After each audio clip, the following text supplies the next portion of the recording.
Bonjour à tous, merci beaucoup pour votre accueil ici. Effectivement, je viens avec un autre regard, avec beaucoup de curiosité pour vos travaux, de la naïveté aussi. Je serais heureux de savoir ce que vous pensez de mon travail. Alors j'aimerais repartir directement sur les roses pour essayer d'expliquer un peu ce qu'on fait en anthropologie sociale et comment notre point de vue peut être différent de celui des neurosciences. Alors j'aime beaucoup cette image dans le cerveau, puis ça pose très très bien le problème. Et j'aimerais parler d'un autre fossé que celui qui a été évoqué jusqu'à présent, le fossé entre l'expérience, la perception phénoménale qu'on peut avoir des choses en tant que sujet, et puis leur incarnation matérielle. Nous, il y a un autre fossé qui nous intéresse et je vais l'évoquer en donnant un exemple. Si je venais avec ce magnifique bouquet et que je le prends en main et je vais voir ma voisine et je lui apporte, et je le présente comme ça, elle va avoir une perception de ces roses en termes de couleur, d'odeur, peut-être de piquant, mais aussi toute autre chose. Elle va se poser plein de questions sur mes intentions, sur pourquoi je suis là, ce que j'ai en tête, sur notre relation. Et tout ça, c'est très important et chacun de nous l'a perçu aussi en ayant ces roses rouges ici présentées en bouquet. C'est une façon très occidentale d'avoir un rapport aux fleurs qui sont cultivées. C'est toute une histoire des milliers d'années de l'agriculture, etc. Et donc dans nos perceptions, on a ça qui est évidemment pas réductible à un état du cerveau. Enfin, pour nous, anthropologues, c'est sûr, parce que déjà, c'est jamais dans un seul cerveau ce genre de signification de l'objet, c'est partagé. Donc il y a une approche naturaliste de ça, qui est l'épidémiologie des idées de Dan Sperber, qui est une approche statistique. C'est-à-dire qu'une signification, un symbolisme d'un objet. C'est jamais réductible à ce qui se passe dans un cerveau, mais au mieux, on va dire, dans le fait statistique que dans une population humaine, il y a beaucoup de gens qui vont partager cette représentation. Ça, c'est indispensable pour que, quand j'y vais chez ma voisine, elle le perçoive comme moi je l'ai perçu. Donc il faut qu'on ait une certaine assurance qu'on a les mêmes significations partagées. Et donc nous, en anthropologie, on s'intéresse à ça, à ce phénomène de distribution, de transmission, de stabilisation d'un certain nombre de représentations mentales dans un certain nombre de cerveaux. Alors, je vais vous parler ici précisément d'une tradition culturelle qui est le chamanisme, autour de la question du voyage mental et des apports des neurosciences pour l'anthropologie du chamanisme. Alors, dans le chamanisme, donc c'est une tradition alors avec des chamans, je ne sais pas si vous connaissez plus ou moins, on va approfondir un peu cette notion, des gens qui ont un rôle social dans une société qui a l'air d'impliquer des états mentaux particuliers. Donc ça a suscité beaucoup de curiosité chez les Occidentaux depuis qu'on en a décrit à partir du XVIe siècle, puis XVIIe, XVIIIe siècle, on a des savants qui essayent de collecter des informations précises. Et puis on a des théories au XXe siècle qui essayent d'en rendre compte. Alors il y a deux grandes écoles dominantes dans la deuxième moitié du XXe siècle jusqu'à nos jours. On peut dire une approche en termes d'état modifié de conscience ou état altéré de conscience qui est très inspirée par l'héritage d'un auteur historien des religions, Mircea Eliade, qui a écrit en 1950 Le chamanisme ou les techniques archaïques de l'extase. Donc pour lui, à partir d'une compilation d'une très grande quantité de descriptions, d'ethnographies, de voyageurs sur les pratiques chamaniques à travers le monde, il dit ce qui réunit ces pratiques, c'est la quête d'un état particulier de la conscience qui est l'extase ou la transe. Et puis il y a une approche qui s'est opposée à l'approche précédente, qui est sociocentrée, qui est en général celle de mes collègues, de mes maîtres, qui rejette les approches psychologiques. Dans cette perspective, les traditions chamaniques sont avant tout des conventions culturelles, des attitudes dans des rituels qui obéissent à une tradition. Donc par exemple, le chaman tombe par terre à certains moments, et bien ça représente le fait qu'il se transforme en un oiseau qui est le plongeon et qu'il indique ainsi à l'assistance qu'il est en train de voyager vers le monde inférieur. Il n'y a aucun besoin là-dedans, dans cette description, vous voyez, de faire des références sur des états mentaux du chaman. Puisque de toute façon, le rituel est un phénomène collectif, et un chaman, et puis il y a des gens autour qui en attendent quelque chose, ils n'ont pas accès à sa conscience. Ce à quoi ils ont accès, les participants, c'est à ses attitudes. Et ces attitudes, elles sont conventionnelles. Donc, c'est une vision qui fait du chamanisme plutôt quelque chose de théâtral, vous voyez, et on n'a pas besoin de s'intéresser au substrat psychologique de tout ça. Alors déjà chez Eliade lui-même, il y a quelques doutes quand on regarde de près son texte. Lui-même assez souvent, il se pose la question du caractère théâtral ou pas de la transe. Il décrit les rituels des chamans altaïens. Voilà, c'est la région où j'ai fait mes enquêtes dans les années 2000-2010. Et il y voit plutôt une imitation d'extase qu'une extase véritable. Il dit l'intérêt du rite est plutôt dramatique, donc théâtral, qu'extatique. Chez un autre peuple dans l'Arctique, il dit, les Samoyèdes, on a l'impression nette que les véritables trans chamaniques sont plutôt rares. Chez les Tchouktches, il parle d'une pseudo-trance. Dans l'extrême-orient sibérien, on a l'impression que la technique extatique est en décadence. Donc, même chez le fondateur de la perception de chamanisme en termes d'extase, il y a quand même assez souvent un doute, très généralement. Et alors, il y répond en disant peut-être qu'autrefois, c'était vraiment de la transe, il y a 1000 ans, il y a 2000 ans, ça s'est dégradé. Et donc, on a la transe un peu moins authentique.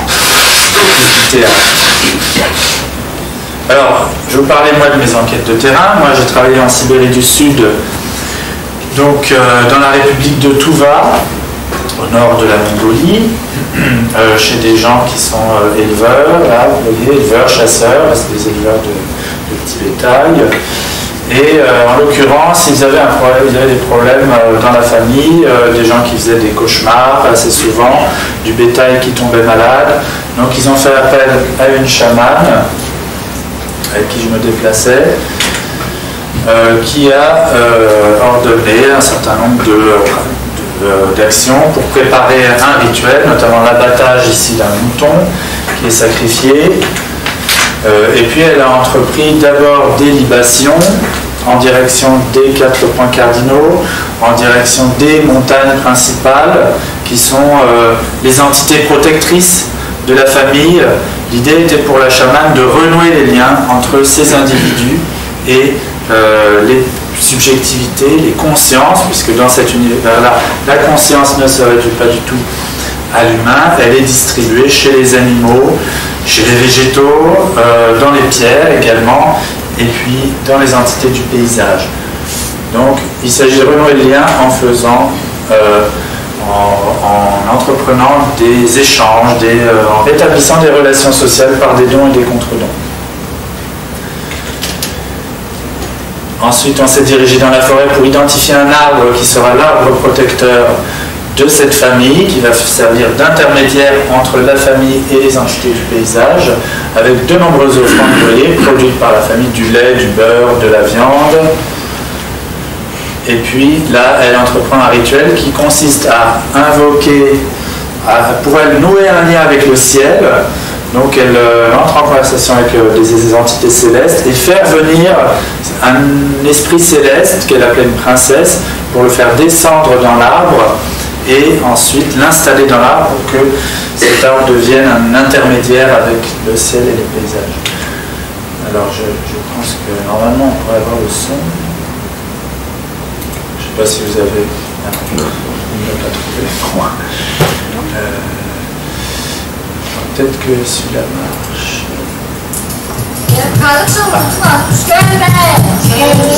On entend la chamane qui fait du tambour et les gens autour qui répondent.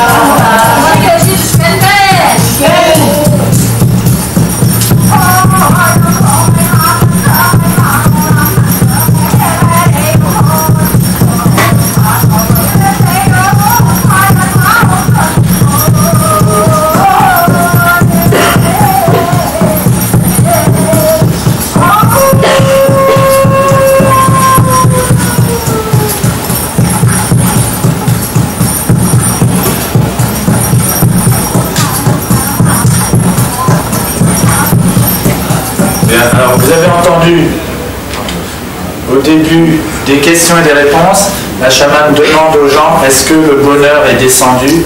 Ils doivent répondre oui, il est descendu, du Shken, plusieurs fois de suite.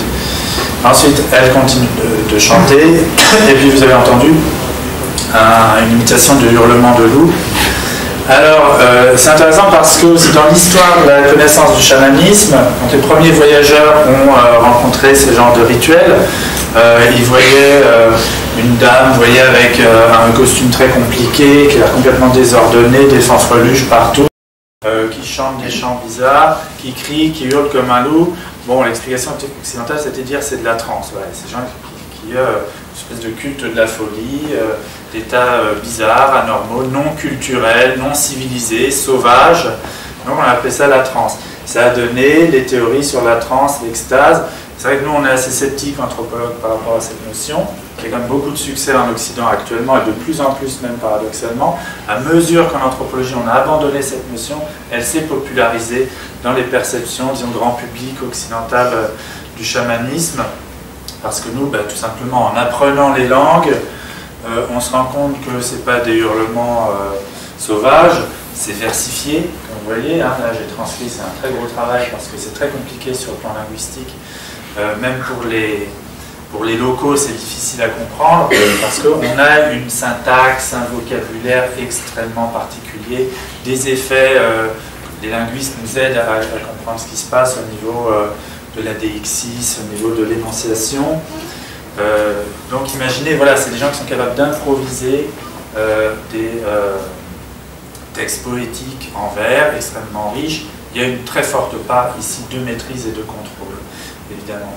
Donc elle s'adresse ici, vous voyez, aux esprits célestes. « Aidez-moi, votre chaman, descendez du ciel inférieur. Vous avez secoué mes épaules, mon cou. Vous, mes albus, c'est un type d'esprit, mon esprit racine. Vous avez secoué mon omoplate, mon esprit destin, mon ciel inférieur.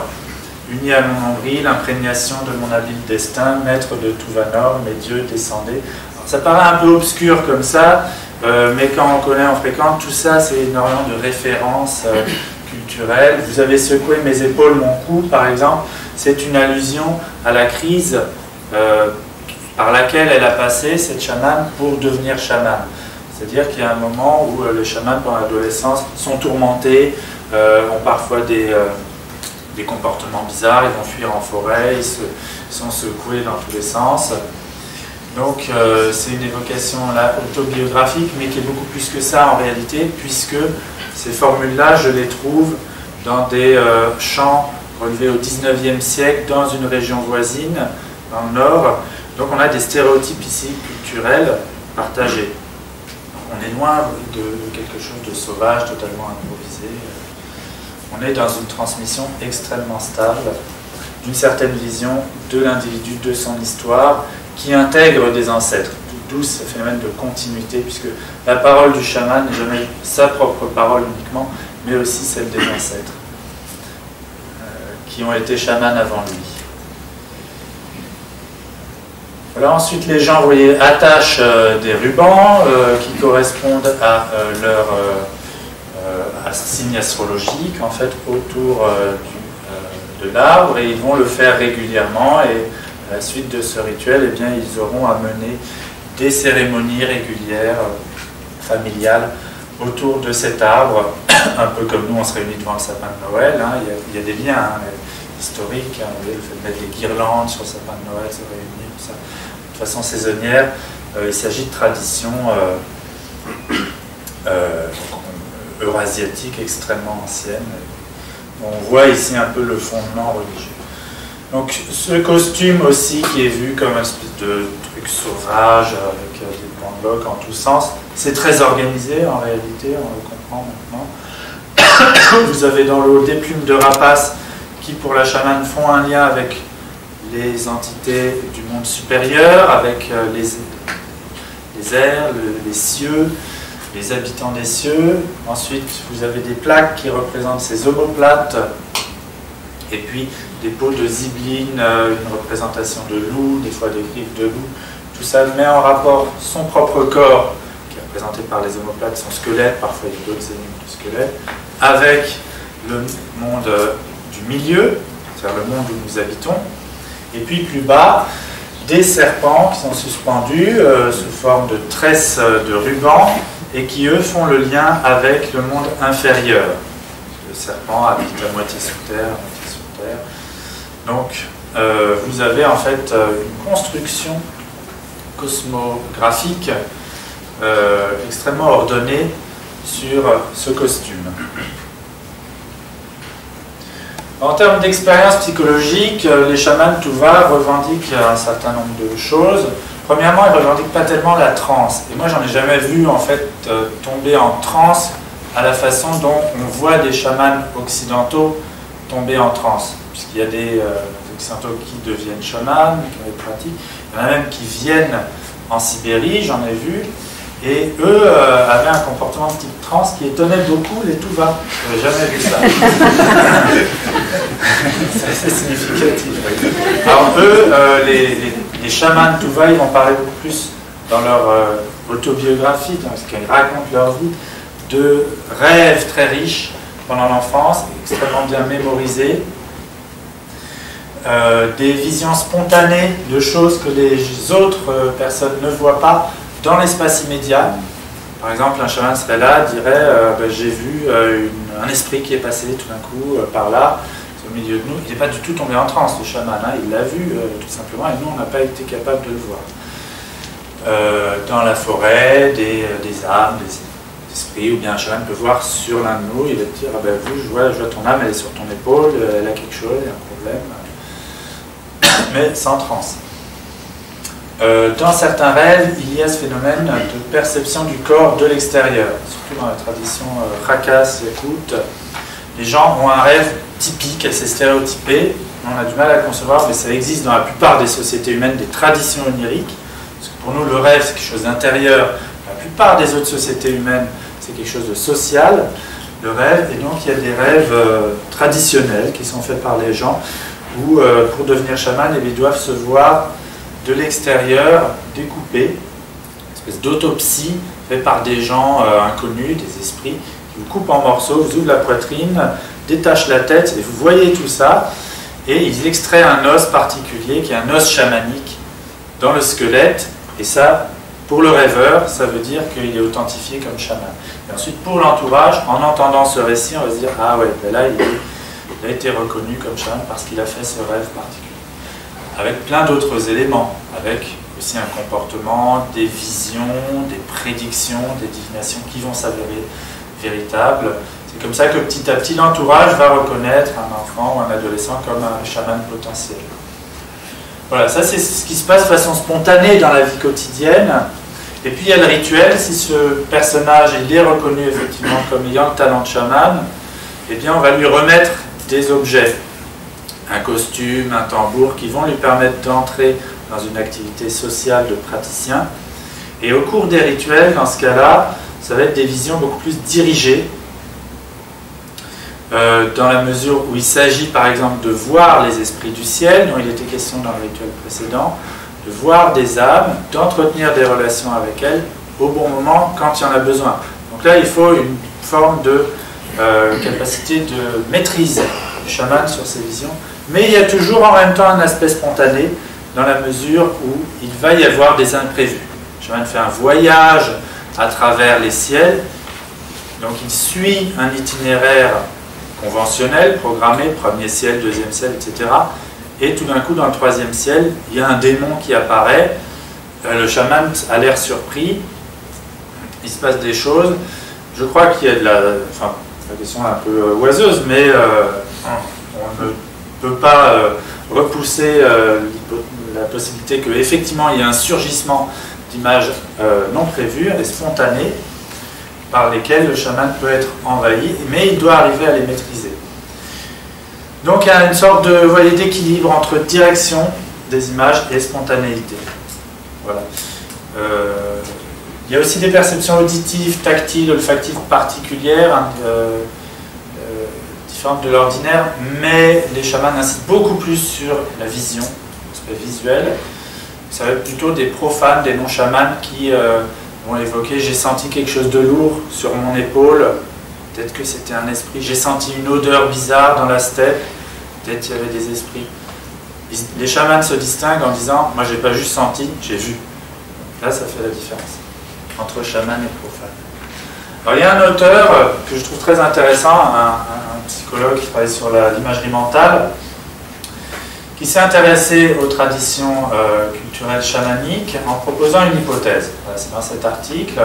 Il propose l'idée que les traits communs qu'on peut identifier dans les diverses traditions chamaniques d'Asie et d'Amérique, c'est qu'on a des individus qui ont des dispositions à l'imagerie mentale. Des dispositions qui ont une imagerie mentale particulièrement vive, particulièrement forte, qui sont capables de mémoriser très bien leurs rêves. Et puis, voilà, des dispositions psychologiques particulières associées à des techniques culturelles qui permettent de cultiver, de rehausser ces compétences comme le jeûne, la déprivation sensorielle, l'isolement.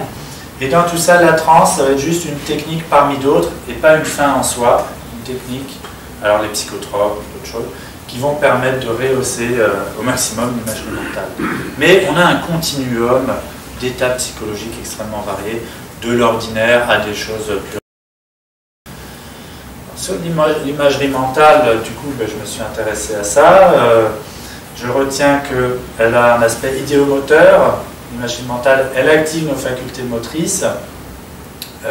L'amorçage cognitif d'une action, d'un mouvement, va nous permettre de mieux les réaliser. Donc il y a un côté très efficace là-dedans. On n'est pas dans un contraste entre de l'imaginaire, de l'illusoire et du réel. Non, l'imagerie mentale, elle est ancrée dans nos compétences motrices et même elle nous aide à les augmenter, à les améliorer, et même il peut y en avoir des usages thérapeutiques absolument fascinants pour des gens qui ont des paralysies.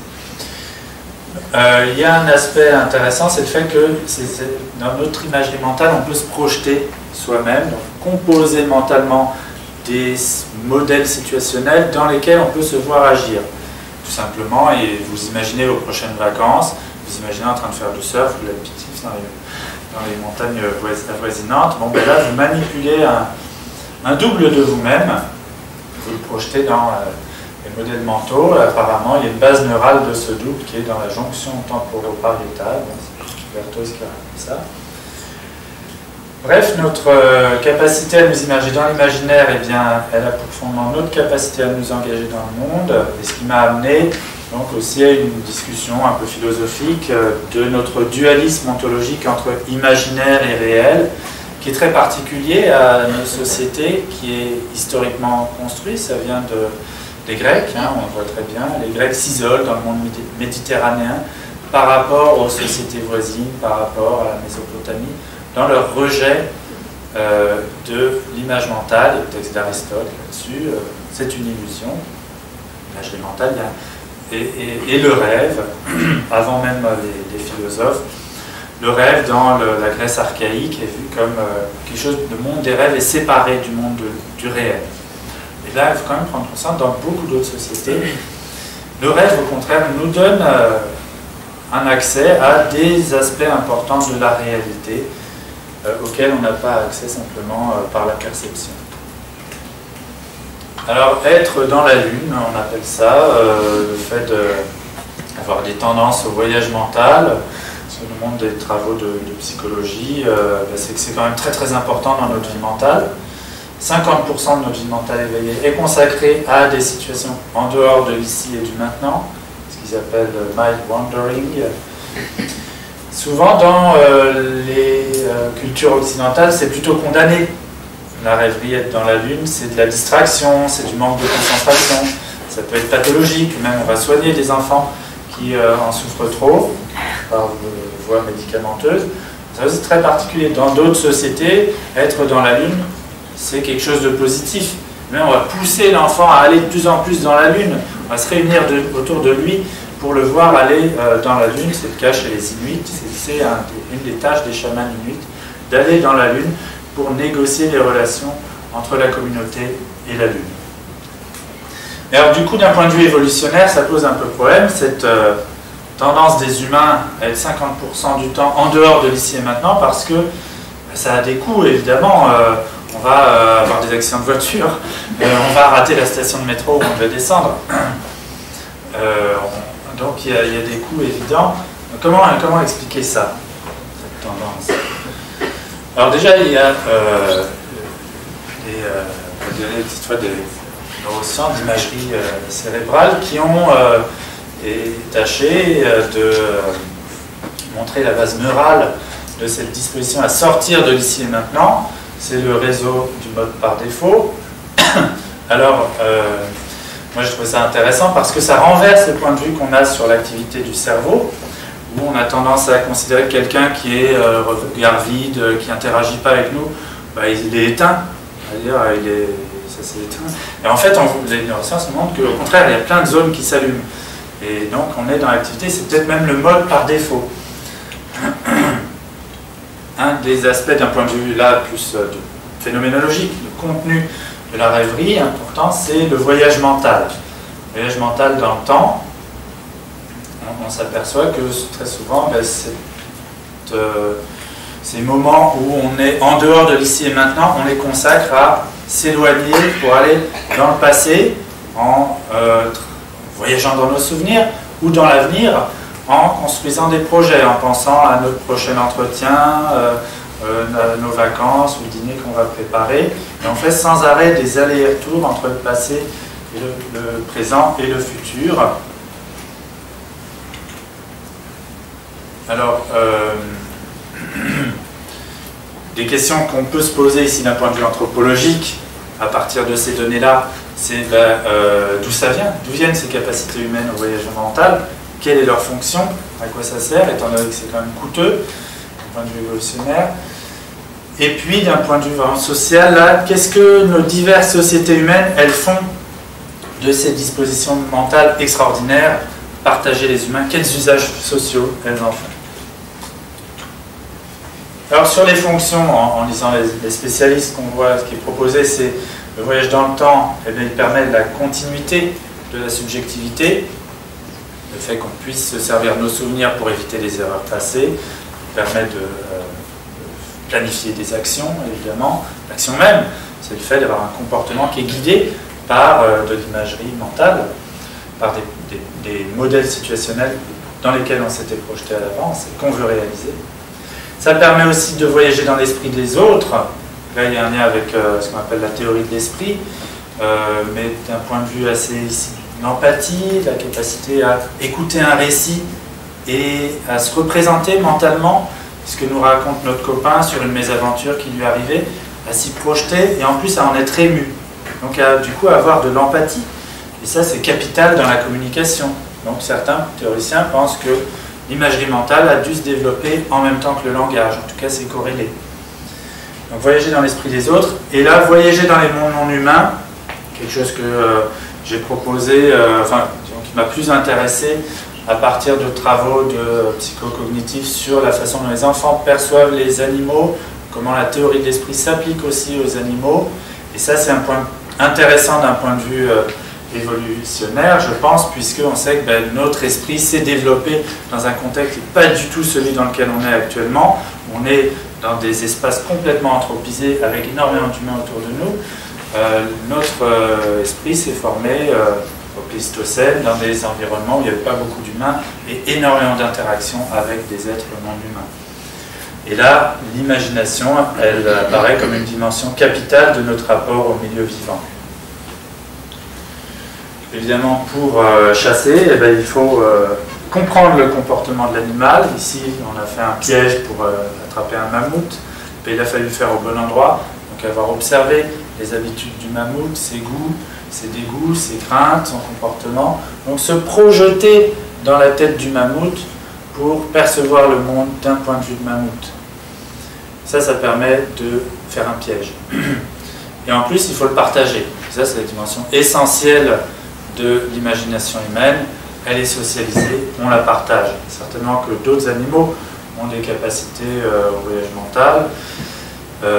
Mais nous, ce qui est particulier, c'est qu'on est capable de partager par le langage et par d'autres moyens, et donc de créer des coalitions de gens qui partagent un même projet.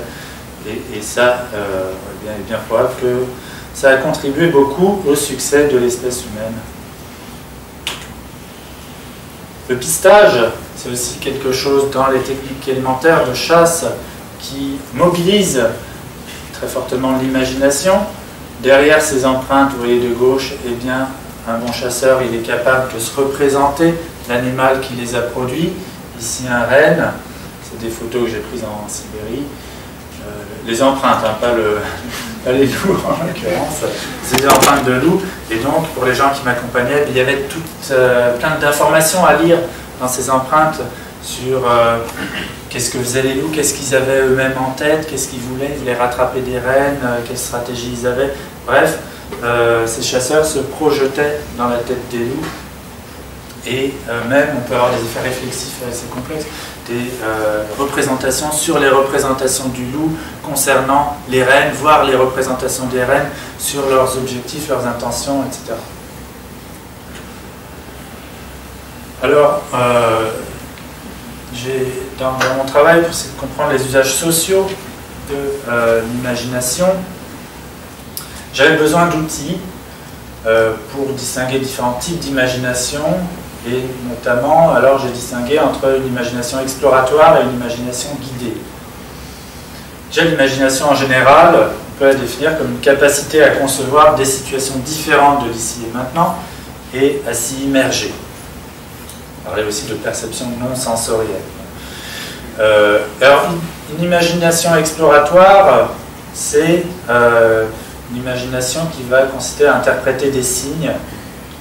C'est l'imagination mobilisée dans le rêve, c'est une imagination assez libre, spontanée, de type rêverie, avec des amorces plutôt pauvres. Les amorces, c'est les objets, les signes qui guident l'imagination, qui nous permettent de la partager, le langage. L'imagination guidée, elle mobilise beaucoup plus d'amorces riches. C'est par exemple celle qu'on mobilise quand on lit un roman. On va se projeter dans une scène, avec énormément de détails quelquefois, mais là on ne fait que suivre les indications, la recette finalement qui nous est donnée par le romancier. Donc l'imagination dans ce cas-là elle est guidée.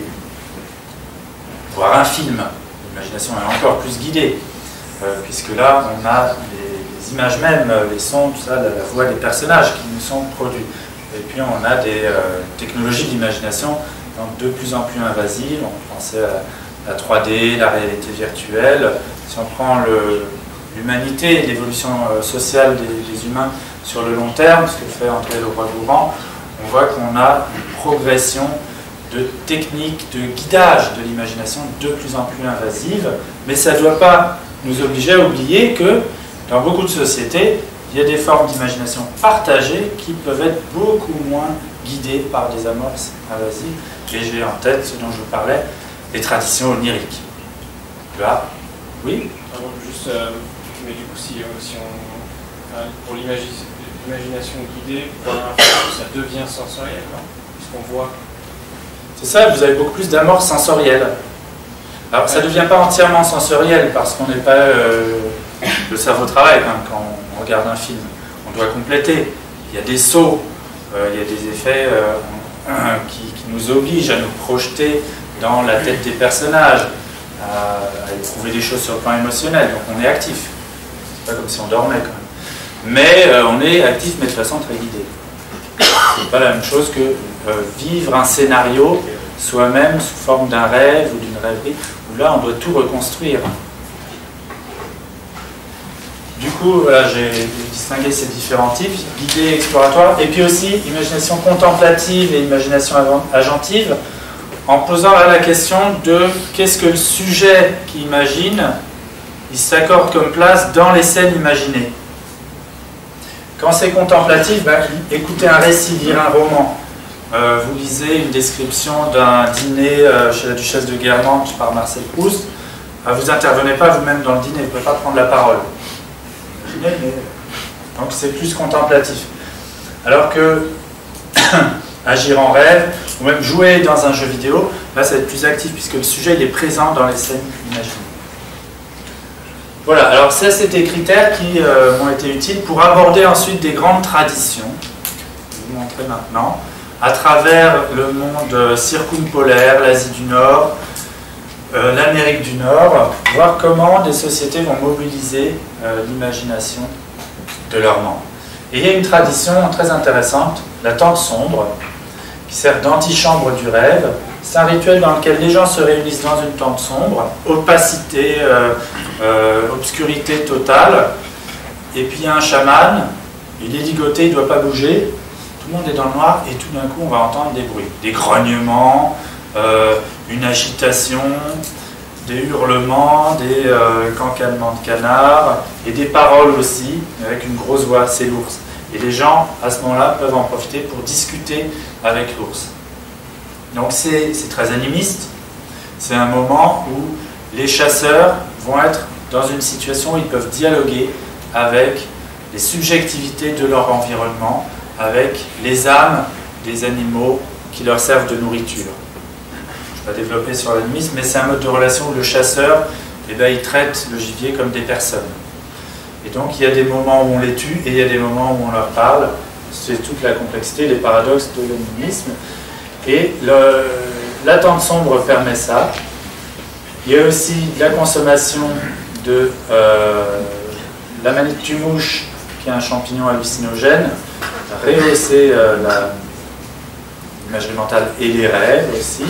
Et ça, c'est important de le souligner, c'est pas spécialement chamanique, c'est partagé par tout le monde dans ces sociétés-là, en Sibérie du Nord. Par contre, chez les Indiens d'Amérique du Nord, on n'a pas de consommation d'Amanita muscaria, la manite tumouche, mais en revanche le même usage de la tente sombre. Donc cette tente sombre, c'est un rituel circumpolaire avec ces traits-là.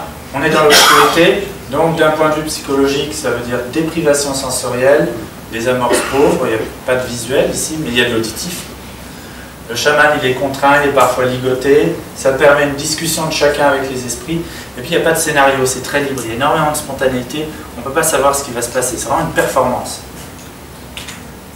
Voilà l'extension de la tente sombre que j'ai identifiée en parcourant toutes les ethnographies de cette région depuis le XVIIIe siècle, donc c'est très très étendu. Et il y a un creux en plein milieu de l'Asie du Nord qui est en fait l'aire d'extension d'un autre rituel en compétition avec la tente sombre, qui est la tente claire, et qui est un dispositif qui va mobiliser l'imagination différemment. Puisque là, on a, comme son nom l'indique, de la lumière produite par un feu, des amorces riches, cette fois, qui guident l'imagination de façon beaucoup plus encadrée. C'est des instruments rituels, des gestes, des pantomimes du chaman, qui là n'est pas ligoté, pas immobile, il joue, et il est au cœur de l'action. Voilà ce qui se passe en tente claire. Vous avez des chamans qui ont des costumes impressionnants et qui ont une frange, ça on le retrouve à travers toute cette région, sur des milliers de kilomètres, donc c'est pas un hasard. Ils disent ça nous aide à mieux voir avec les yeux de l'esprit. Là c'est quand même assez clair. Il s'agit de couper ou d'interrompre en partie les afférences visuelles par les yeux pour stimuler l'imagerie mentale. Mais là ce qui est particulier, c'est que ce dispositif il est exclusif au chaman. Il n'y a que le spécialiste qui a cette aide au rehaussement de l'imagerie mentale. C'est comme s'il avait lui une mini tente sombre, alors que dans la tradition dont je vous parlais avant c'est collectif, ici c'est individuel. Et c'est pas par hasard, c'est que dans ces traditions-là, à la lumière, eh bien, la division du travail mental est beaucoup plus hiérarchisée. Le spécialiste se distingue des profanes, il a un accès privilégié à l'invisible par l'imagerie mentale. Donc on a une iconographie très développée dans ces pratiques-là, normale puisqu'on est à la lumière. Dans les contextes sombres, ça n'aurait aucun intérêt d'avoir une iconographie, avec toute une cosmologie que je ne vais pas détailler, mais pour vous montrer que c'est riche. Et si on met en contraste la tente sombre et la tente claire, donc ces deux grands ensembles de traditions, ces deux mondes chamaniques différents, en plus en compétition l'un contre l'autre. Dans la tente sombre, on voit qu'on a des amorces publiques uniquement sonores, qui sont donc assez limitées, alors que dans la tente claire, les amorces publiques qui donc guident l'imagination sont à la fois visuelles et sonores beaucoup plus riches. Le rapport entre la vision et l'imagerie mentale est différent, puisque dans la tente sombre, on n'a plus de vision, plus d'afférence visuelle, uniquement une stimulation de l'imagerie mentale, donc un remplacement de l'un par l'autre, alors que dans la tente claire, les deux sont coordonnés. Dans l'attente claire, le chaman va représenter un voyage mental, pardon, un voyage cosmique à travers les ciels. Les gens ont des informations là-dessus par des mouvements qu'il accomplit. Il faut faire comme ça, donc il montre qu'il est en train de s'envoler. Il peut montrer qu'il est en train de converser ou même de se battre, de boxer avec un esprit. C'est censé se passer au 6e ciel. Les gens le voient ici. Donc ils ont accès à une représentation incomplète, visuellement, d'une scène supposée se passer très loin. Donc ils ont des amorces riches, mais qui doivent compléter parce que l'esprit ne le voit pas. Hein, je ne sais pas si c'est clair, mais vous pouvez voir le chaman comme ça qui boxe, mais vous ne voyez pas contre qui. Donc il y a un travail de projection pour compléter la scène. Donc une coordination forte entre le visible et l'invisible. Voilà, les types de performances sont différents, puisque dans l'attente sombre, je vous disais, c'est une improvisation, une performance, alors qu'il y a une tendance beaucoup plus liturgique, codée, définie dans l'attente claire. Et en termes d'expérience d'imagination, voilà, c'est pour ça que j'introduisais cette classification, type d'imagination.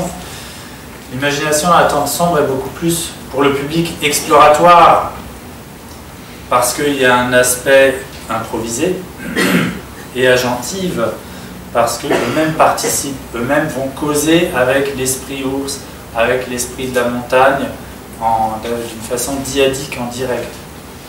Alors que dans l'attente claire, ils ne peuvent plus discuter avec les esprits, les chamans qui discutent avec eux, donc ils assistent de façon comme des spectateurs, hein, beaucoup plus que des acteurs, à une scène dont ils ne sont pas des protagonistes.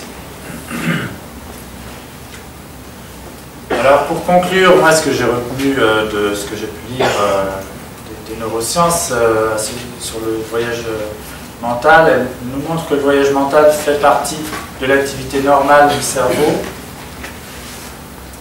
Du coup, ça remet en cause, je trouve, l'opposition dualiste qu'on peut faire quelquefois entre état altéré de conscience et état normaux de conscience. Si la rêverie, c'est 50% de la vie éveillée, est-ce que c'est normal ou altéré? Ça devient difficile de trancher. Est-ce que le rêve, c'est normal ou anormal? Je crois qu'il faut avoir une vision en termes de continuum. En tout cas, c'est comme ça que les gens utilisent les compétences de l'esprit en mobilisant finalement toutes les ressources possibles, des plus basiques aux plus étonnantes. Et donc, donc le chamanisme s'appuie plus couramment sur des dispositions mentales ordinaires, le rêve, le voyage mental. La théorie de l'esprit aussi, c'est des gens qui sont forts en empathie, en percevoir les états émotionnels de leurs patients, comprendre leurs intentions. Le chaman, elle devinait tout le temps tout ce que je pensais, elle percevait tout. C'était un peu particulier, gênant des fois. Voilà, mais elle n'entrait pas en transe pour ça. Et voilà, plutôt que des états extraordinaires comme la transe. Et en ce sens, on est tous des chamans potentiels. Donc ce que je dis quelque part, alors les journalistes sont très friands de ce genre d'affirmation. Mais ça veut dire quoi? Ça veut dire que il s'agit de compétences partagées par tout le monde à des degrés divers et qui peuvent être cultivées ou au contraire enfouies par les traditions sociales. Certaines traditions sociales vont valoriser le voyage mental, d'autres au contraire vont considérer comme un manque de concentration. Donc les traditions chamaniques, elles les cultivent, elles les amplifient par des techniques efficaces qui peuvent être très simples comme la déprivation sensorielle, le jeûne, ou beaucoup plus invasives, on va dire, comme les psychotropes. Mais ça n'est pas du tout universel, les psychotropes, dans les traditions chamaniques. Et du coup, ces traditions, elles régulent culturellement la distribution de ces techniques et de ces compétences de façon plus ou moins égalitaire. Là, il y a la question de l'émergence de hiérarchie dans les sociétés humaines. Ce que j'ai proposé, c'est qu'il n'y a pas seulement la richesse qui fait de la hiérarchie, les différences de richesse, pas seulement le pouvoir politique, mais aussi les usages qu'on fait de nos compétences mentales. Il y a des sociétés qui vont stimuler ces compétences à l'imagination, au rêve, chez chacun, et d'autres qui vont les confier à des spécialistes, des experts, sur un mode inégalitaire. Et ça, on le voit dans la mobilisation qu'elles font des amorces, qui vont guider plus ou moins l'imagerie individuelle, et pour donner des modes de répartition plus ou moins hiérarchiques de la division du travail mental. Et je me permets de faire la publicité d'un livre récent dans lequel j'ai exposé ça plus en détail si ça vous intéresse.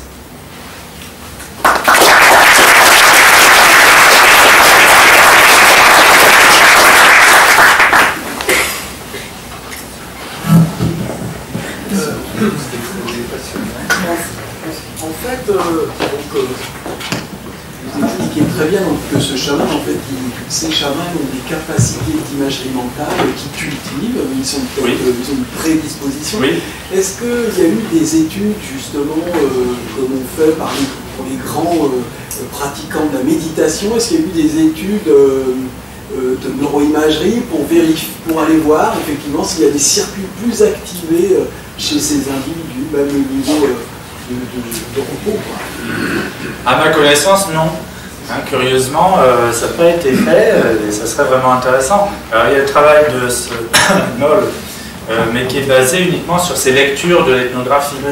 Il y a des choses, voilà, des récurrences quand même, à travers le Népal, l'Asie du Nord, sur le fait qu'il y a même des entraînements, hein, avec un maître qui dit oh, imagine-toi ça.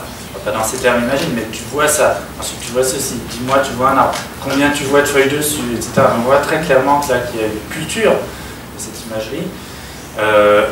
Mais des études empiriques, non, ça n'a pas été fait. Parce que, malheureusement, à mon avis, ce sur quoi ont travaillé des neuroscientifiques, avec Corinne Sombrin, par exemple, c'est sur la transe. Et ça, c'est une vision particulière du chamanisme héritée du 19e siècle, qui ne correspond pas à ce qu'on sait actuellement des pratiques réelles des gens sur le terrain. Il y a un décalage, malheureusement, dû à une certaine vision occidentale du chaman comme un être sauvage, un aspect incontrôlé, mais on loupe totalement tout ce qui est le cœur même de la tradition chamanique, universellement, qui est le chant.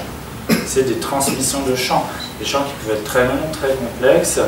Et c'est vrai que quand on voit des chamans occidentaux, ils vont cultiver les états intérieurs, c'est centré sur le développement personnel, sur le bien-être, se retrouver soi-même, toute une vision occidentale de la psychologie qui ne correspond pas du tout aux pratiques et aux visions d'autres sociétés qui sont plus tournées vers l'extérieur, tournées vers les ancêtres et qui utilisent le langage pour communiquer et donc dans lesquels l'essentiel ça va être la maîtrise de ces chants. Du coup, pardon, pour répondre vraiment, alors Corinne Sombrin, par exemple, elle a... On est sorti quoi de l'étude de cette méthode? Il est sorti un film qui a beaucoup de succès, là, je ne sais pas si vous avez vu, et avec Cécile de France, voilà, qui joue le chez Corinne Sombrin, et j'ai eu un entretien avec Cécile de France, d'ailleurs, à ce sujet, en Philosophie Magazine, si ça vous intéresse. Elle a mené, donc, Corinne, des études, enfin, elle s'est prêtée comme cobaye à l'université d'Alberta, ensuite elle a maintenant des études à Liège, où on lui met des électroencéphalogrammes à Alberta, il va y avoir des IRM fonctionnels, je crois, à Liège. Ce qu'elle a de particulier, c'est qu'elle peut induire elle-même la transe. Donc, il lui suffit à volonté de... soit d'écouter du tambour, ou même volontairement, elle peut le faire. Mais là, on est avec quelque chose de totalement différent des traditions chamaniques. Pourquoi c'est toujours sur des occidentaux que sont faites ces expériences, avec des IRM? On a eu sur des Autrichiens également. Parce que pour les chamans, dans les sociétés indigènes, on ne peut pas entrer dans un état particulier en dehors du contexte social, rituel, collectif. Il faut les instruments, il faut les objets, il faut tout cet aspect relationnel, ce dispositif. Et autrement, les gens ne peuvent même pas dire les chants. Le chant que j'ai relevé là, la chamane, elle est incapable de le prononcer en dehors du contexte rituel. Ce qui ne facilite pas la tâche de l'ethnologue. Parce que là, on doit l'enregistrer avec les bruits du tambour, etc. Et ensuite transcrire.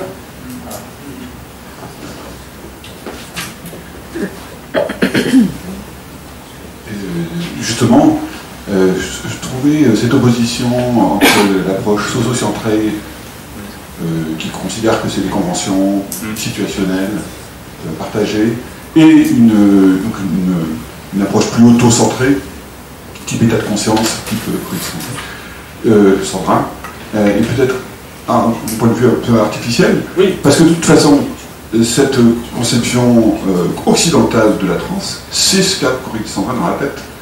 Et en quelque sorte, tous nos états de conscience sont déterminés par des conventions aussi, parce que par définition, elles sont partagées.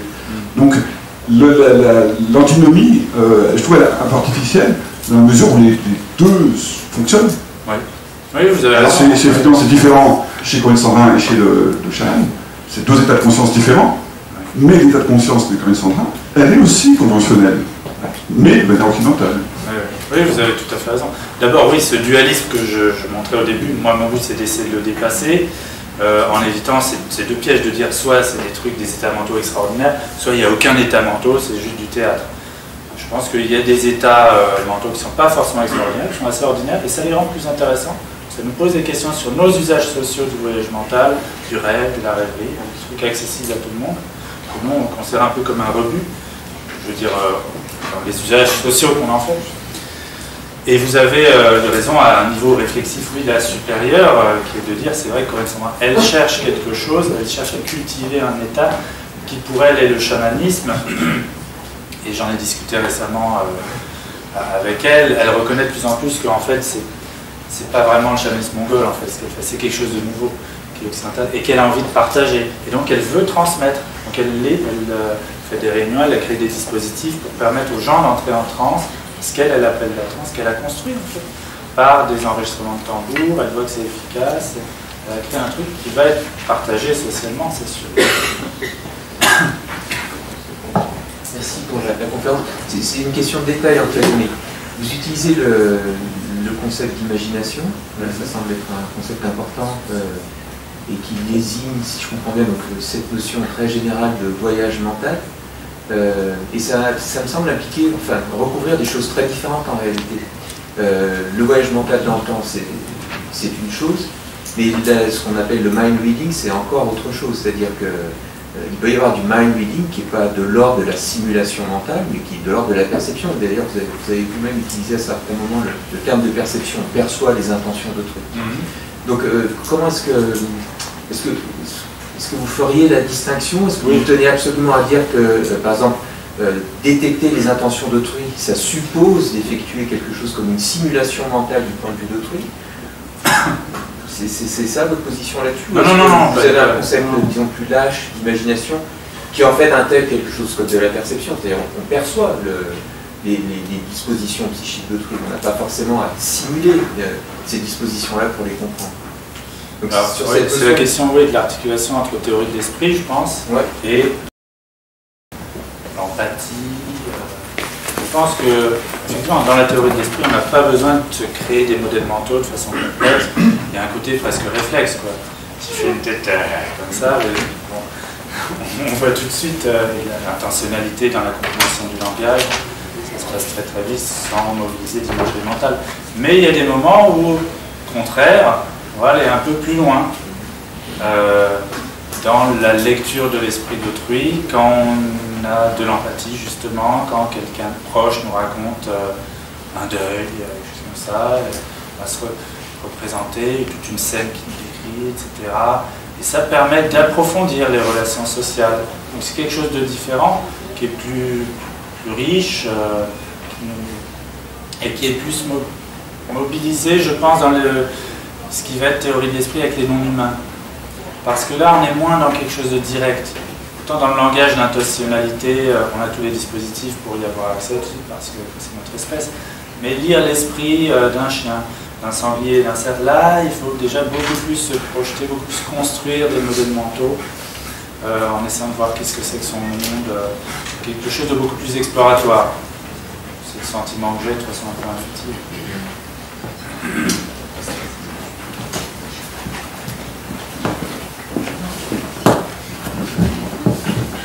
J'ai une question et un témoignage en même temps. Moi, je souffre de la maladie de Parkinson depuis 15 ans.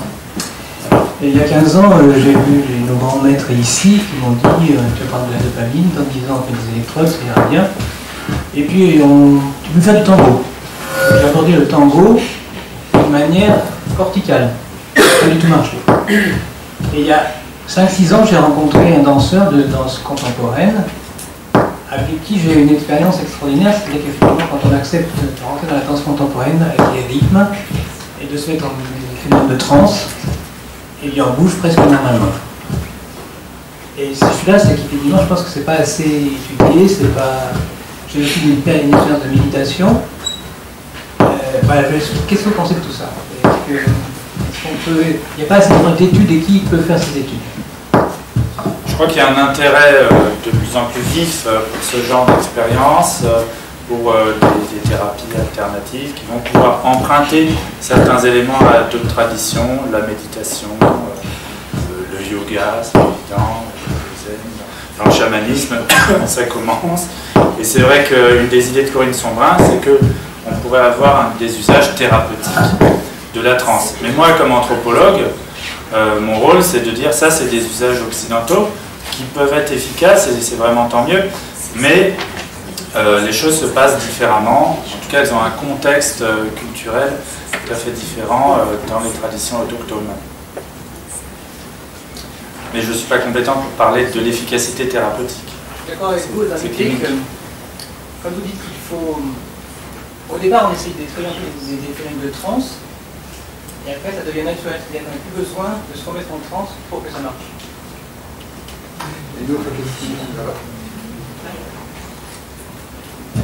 Oui, bonjour. Tout à l'heure, vous faisiez un petit aparté en disant que la personne que vous suiviez, là, dont vous nous avez montré les photos, la chamane, vous avez dit c'était un petit peu perturbant. Elle disait ce que, je ne sais plus comment vous avez dit. Dans les pensées, oui. Ouais, voilà, enfin, deviner ce que vous ressentiez. Oui. Est-ce que, moi, ce qui m'intéressait, c'était aussi votre témoignage subjectif, en tout cas de cette expérience-là. Est-ce qu'il y a d'autres choses qui vous ont marqué, ou est-ce que vous pouvez développer déjà ça? C'est-à-dire que vous disiez, pareil, j'imagine qu'il y a la barrière de la langue aussi. Est-ce que vous pouvez donner un exemple concret de ça, par exemple? Est-ce que vous donnez... je sais pas. Oui, alors pour la langue, en anthropologie, on est censé apprendre les langues locales, hein, donc c'est de l'immersion de longue durée. J'ai travaillé 1 an et j'y retourne régulièrement. Donc la communication, c'était d'abord surtout par le russe que j'ai appris à cette occasion, et ensuite la langue locale, le Tuva, qui est une langue turque. C'est important pour comprendre justement les choses pas seulement de l'extérieur, en termes de comportement, d'objets, mais en essayant de comprendre les concepts mêmes de cette culture. Et en l'occurrence, je ne sais pas, des fois ça arrive sur le terrain, des trucs qui ne marchent pas, donc j'étais énervé, elle le voyait très bien, elle me faisait des remarques là-dessus. Alors, ça m'a frappé plus récemment en y repensant, en lisant de l'ethnographie sur les praticiens rituels en Australie, une synthèse. C'est quelque chose qui revient sans arrêt. Ils disent en Australie, nous, les chamans, on est capable de voir l'invisible, on voit ce que les gens pensent, par exemple. Ça, c'est intéressant parce que du coup, ça veut dire que l'invisible pour eux, c'est pas forcément des fantômes, des monstres, c'est des trucs assez banals qui sont de l'ordre de la théorie de l'esprit, voilà, mais ils revendiquent d'être plus doués que les autres. C'est bien possible. Du coup, ces capacités mentales, voilà, ça rejoint ce que je disais, c'est un continuum. Ça va être le fait d'être sensible aux signes qu'on a chez autrui et d'être capable de lire plus facilement que d'autres ses intentions et de l'exprimer en plus, parce que c'est pas très poli normalement, enfin, de dire tout le temps tiens, je vois que tu penses ça, je vois que tu penses ça. Et puis au-delà, d'être capable de lire les états mentaux des animaux, parce que c'est du bétail qui est malade, de lire les états mentaux d'un paysage aussi. Alors, on a plus de mal à comprendre d'un point de vue occidental, mais c'est important. Et c'est important de plus en plus, on s'en rend compte de plus en plus face à la crise écologique, où on se dit notre rapport à la forêt, toute façon de traiter la forêt comme de la pure matière exploitable pour chercher de l'or. Cet été, on n'a jamais eu autant de millions d'hectares de forêts sibériennes, amazoniennes qui ont brûlé. Et le point de vue des habitants, avec leurs chamans qui nous disent elles ont des états mentaux, si les forêts là, elles souffrent et elles vont se venger. Ils disent il y a peut-être quelque chose d'intéressant là-dedans.